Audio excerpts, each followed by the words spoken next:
Hello everyone, good morning and welcome to my channel Prachit world. वैसे good evening. और guys आप लोगों के लिए ये स्पेशली व्लॉग है। तो व्लॉग में अभी भी मेरे लेफ्ट हैंड में ईचिंग हो रहा है, लेकिन कोई पैसे वैसे नहीं आने वाले। जो लोग मेरा लास्ट व्लॉग देखा होगा उन्हें पता होगा मैं क्यों बोल रही हूँ ये। सो गाइज इस व्लॉग में आप सभी का खूब सारा स्वागत है। और ये व्लॉग स्पेशली होने वाला है कि मैं कहाँ से कोचिंग ले रही हूँ, मैंने कब से प्रिपरेशन स्टार्ट किया एंड ऑल। सो मैं सबको बता दूँ कि मैं अभी प्रिपरेशन स्टार्ट की हूँ, मतलब कि कुछ टाइम हो गया। और कैसे करे कैसे नहीं करे, बीए वाले कर सकते हैं, बीसीए वाले नहीं कर सकते, कौन कौन कर सकता है वो तो एलिजिबिलिटी आप लोगों को यूपीएससी के प्लेटफॉर्म पे पता चल जाएगा कि कौन कौन कर सकता है, कौन कौन नहीं कर सकता है। सो गाइज स्टार्टिंग फ्रॉम जो लोग भी यूपीएससी की प्रिपरेशन कर रहे हैं उन्हें पता होगा कि क्या है उनकी एलिजिबिलिटी क्राइटेरिया। फिर भी मैं बता दूं कि जो लोग ग्रेजुएट हैं उसके बाद ही वो लोग यूपीएससी प्रिपेयर कर सकते हैं। यूपीएससी गवर्नमेंट एग्ज़ाम होता है जो कि इंडिया का टफेस्ट होता है। और फिलहाल मैंने एक वेब सीरीज स्टार्ट किया था देखना, आई थिंक बहुत छोटा है वो, और वो यूपीएससी से रिलेटेड ही है। अगर आप लोग कमेंट करोगे तो मैं वो बताऊंगी कौन सा देख रही हूँ मैं। बहुत हेल्पफुल भी है, प्लस मुझे बहुत डरा भी दिया था, बट इट्स ओके, मुझे कहीं ना कहीं से कुछ ना कुछ हेल्प मिल रहा है तो इट्स ओके। और जो लोग ग्रेजुएट हैं या ग्रेजुएशन कंप्लीट कर चुके हैं वो लोग ये एग्ज़ाम दे सकते हैं। और ऐसा नहीं है कि मेडिकल वाले नहीं दे सकते या बीए वाले नहीं दे सकते, गाइस सब कोई दे सकता है, बट आपके पास एक डिग्री होनी चाहिए। So after you complete your degree you can just fill the form.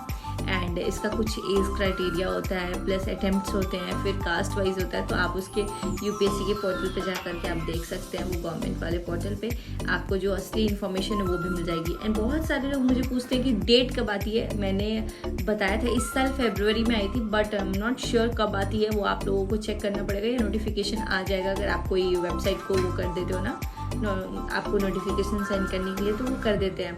जैसे कोई चैनल को सब्सक्राइब कर लेते हैं तो वो बता देते हैं, अपडेट आती रहती है, तो वैसे ही अपडेट आ जाती है। So you just start preparing, कब होगा एग्ज़ाम नहीं होगा डोंट वरी। एंड रही बात मैंने प्रिपरेशन कैसे स्टार्ट की। सो गाइज पहले मैं भी बहुत ज़्यादा, जो लोग मेरी वीडियो को देख रहे होंगे जो जान चुके हैं यूपीएससी से रिलेटेड है फिर भी देख रहे हैं, तो मैं उन लोगों को बता दूँ मैंने भी बहुत ज़्यादा इंक्वायरी की थी, प्लस ऑप्शनल को लेकर के भी किया था, बट वो बहुत ही बड़ा डिलेमा है। इनफैक्ट मैंने अभी ऑप्शनल पे स्टार्ट भी नहीं किया है, मैंने थोड़ा सा किया था बीच में, but for a time being मैंने उसको पॉज किया है और मैं बस अपने इंस्टीट्यूट के स्केड्यूल के हिसाब से जाते जा रही हूँ। तो फिलहाल स्टार्टिंग में तो मुझे बहुत इंटरेस्टिंग लग रहा था, बट अभी थोड़ा बहुत मैच्ड अप हो रहा है, लेकिन कोई नहीं, अभी तो बहुत ज़्यादा होने वाला है, बहुत बहुत बहुत ज़्यादा होने वाला है। सो मैं अभी क्या कर रही हूँ कि अब मुझे ऑलमोस्ट 15-20 डेज़ हो चुके हैं कोचिंग लेते, तो जो मैंने पढ़ा है उसको मैं रिवाइज़ करूँगी। और क्योंकि अभी स्टार्ट हुआ है तो संडे को वो लोग रिवाइज़ नहीं कर रहे थे, लेकिन बेस्ट चीज़ ये है, बात करूँ अगर मैं मेरे इंस्टीट्यूट यानी विज़न आईएएस के बारे में। सो गाइज बहुत सारे लोग पूछते हैं कि फ़ी कितना है एंड ऑल, तो आप लोगों को पता होगा कि वो लोग मटेरियल प्रोवाइड करते हैं, क्योंकि मैंने ऑलरेडी उसका अनपैकिंग व्लॉग बनाया हुआ था कि unboxing.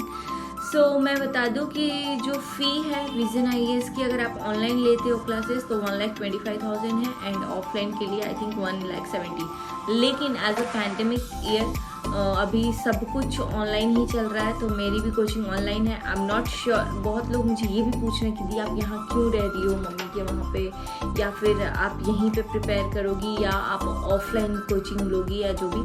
So guys as per now I have not plan कि हाँ मैं जाके इंस्टीट्यूट में करूँगी या क्या, बट हाँ ऑप्शन होगा तो भी वो सब लोग सपोर्टिव हैं, तो उसमें कोई भी दिक्कत नहीं होगी। बट एज फार एज जितना घर पे रह के हो जाए चलो ठीक है, मेरे लिए भी बेटर है, क्योंकि लड्डू है मेरा, एक ऑलरेडी बेबी है, आप सबको पता होगा। सो मैं अभी ऑनलाइन ही प्रोग्राम ली हूँ, तो जिसका कॉस्ट मुझे 1,25,000 पड़ा है। आप उसको इंस्टॉलमेंट में पे कर सकते हैं, आपको उनको मेल करना पड़ेगा, यानी विज़न आईएएस वालों को मेल करना पड़ेगा। आप जैसी बात करोगे आपको ऑलरेडी एक कोऑर्डिनेटर मिल जाएगा जो आपको सजेस्ट कर पाए कि आप क्या पढ़ोगे क्या नहीं पढ़ोगे। आपको एक काउंसलिंग होगी आपकी, उसके बाद आप एडमिशन ले सकते हो। तो काउंसलिंग इज़ मस्ट, आप जब भी एडमिशन लोगे आपको एक बार काउंसलिंग होगी कि आपने क्या कंप्लीट किया है, कब किया है एंड ऑल। और आपको सर्टेन सर्टिफिकेट्स वहाँ पे सबमिट करने पड़ते हैं, लाइक आपकी आईडी प्रूफ करनी पड़ेगी, and I think I think मैंने अपनी ग्रेजुएशन की एक प्रोविज़न भी उसमें अटैच की हुई है, so that they get clear कि मैंने कब अपना कोर्स कंप्लीट किया हुआ है एंड ऑल। सो मैंने आधार कार्ड वगैरह और फ़ोटोज़ आपको करना पड़ेगा अटैच, जिसकी वजह से ही गाइज मुझे नहीं पता था फ़ोटोज़ जो मैं अटैच करूँगी वही मेरा पिक्चर लगा के वो मेरी आईडी पे वही पिक्चर है जो मैंने ऐसे करके क्लिक करके सेंड किया था। मुझे पता होता तो मैं अच्छे से क्लिक करती, लेकिन जब मैंने खोला अपना आईडी तो मैं देख रही हूँ अरे ये पिक, और वो चेंज भी नहीं हो सकती, वो सिर्फ कोचिंग वाले ही कर सकते हैं। सो फ़ी मैंने बता दिया। स्टडी मटेरियल आपको मिलता है, बट अभी भी मैं स्टडी मटेरियल ही खोली हूँ जिसमें है द हिस्ट्री ऑफ कोलोनियलिज्म, आप लोग देख सकते हो। सो यहाँ पे मैं अभी हिस्ट्री का बुक खोली हूँ, और ये मेरी आज हिस्ट्री की क्लास हुई नहीं, आज मैंने जियोग्राफी पढ़ा है, बट जियोग्राफी आई फाइंड थोड़ा सा easy, history is more of confusion, so I am just going once again. और जो भी मैंने पिछले हफ्ते पढ़ा है, इस वीक मेरे 4 क्लासेस हो गए हैं हिस्ट्री के, तो थोड़ा ज़्यादा हो गया है, तो अभी मैं हिस्ट्री ही पढ़ूंगी क्या, मैं बस लास्ट ही लेक्चर रिवाइज कर रही हूँ because all the points are clear. So book material आपको मिलता है, स्टडी मटेरियल मिलता है, बुक मटेरियल नहीं, क्लासरूम में जो भी पढ़ाते हैं उस हिसाब से टॉपिक वाइज आपको मिल जाएगा।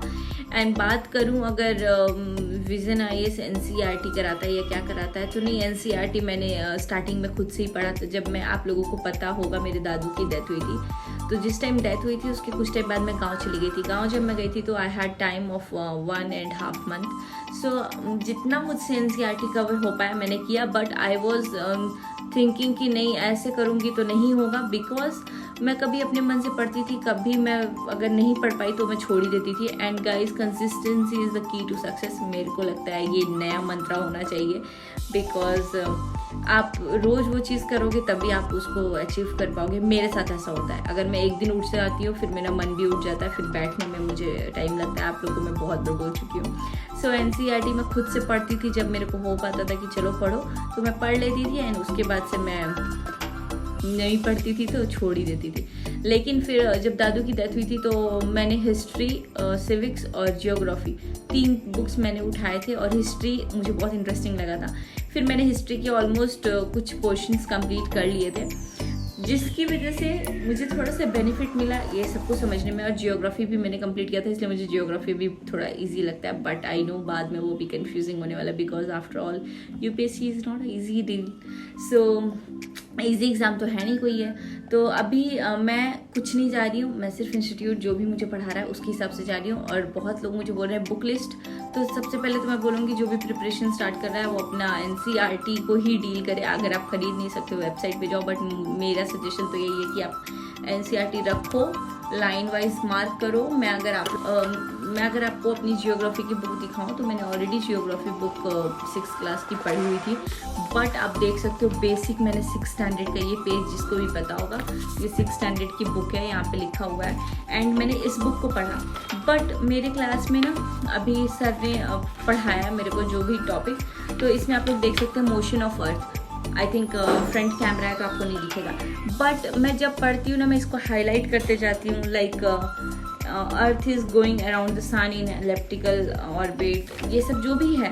तो यहाँ आप लोग देख सकते हो कि ये समर सोलिस्टिक जो भी है, नॉर्दर्न हेमिस्फेयर, साउदर्न हेमिस्फेयर का जो कुछ भी था, मुझे जो लगता है कि अरे चलो जल्दी से मुझे इस चैप्टर में सिर्फ इतना ही देखना है। सो बहुत छोटी सी चीज़ें मुझे एक पूरे चैप्टर को फिल्टर करके थोड़ा सा मिलता है। तो पहले तो मैं नोट्स बनाती होती थी हर लाइन की, मतलब मुझे जो समझ में बहुत डिटेल में पढ़ रही थी, but after that I realise कि नहीं यार हो जाएगा। तो मैं अब क्या की हूँ कि जो मुझे लगता है इंपॉर्टेंट क्वेश्चन है, मैं पूरा बुक तो पढ़ी हूँ but just one go, and important question को आपको लाइन करना है, तो मैं इसको हाईलाइटर से लाइन की हूँ। तो जब भी मैं पेज खोलूँगी तो इस पेज में मुझे इतना ही पढ़ना पड़ेगा, थोड़े थोड़े लाइन्स। सो मैं ऐसे पढ़ती हूँ, तो मैं तो पहले ये सजेस्ट करूँगी आप NCERT पढ़ो। इन डिटेल अगर आपको चाहिए तो चलो भी मैं बता दूंगी कौन से NCERT से क्या कवर करा रहे हैं, बिकॉज हर क्लास में हमें एक NCERT चैप्टर कवर करना ही पड़ता है, कभी कभी 2 चैप्टर कवर करना पड़ता है। तो साइमल्टेनियसली वो सिलेबस के साथ साथ मेरा NCERT भी कवर हो रहा है, तो not a big deal, but मैं तो सजेस्ट करूँगी NCERT पढ़ो गाइज। आई होप ये वीडियो हेल्पफुल रहा होगा, अगर रहा होगा तो आप लोग प्लीज़ सब्सक्राइब करें। Thank you so much for watching it, bye.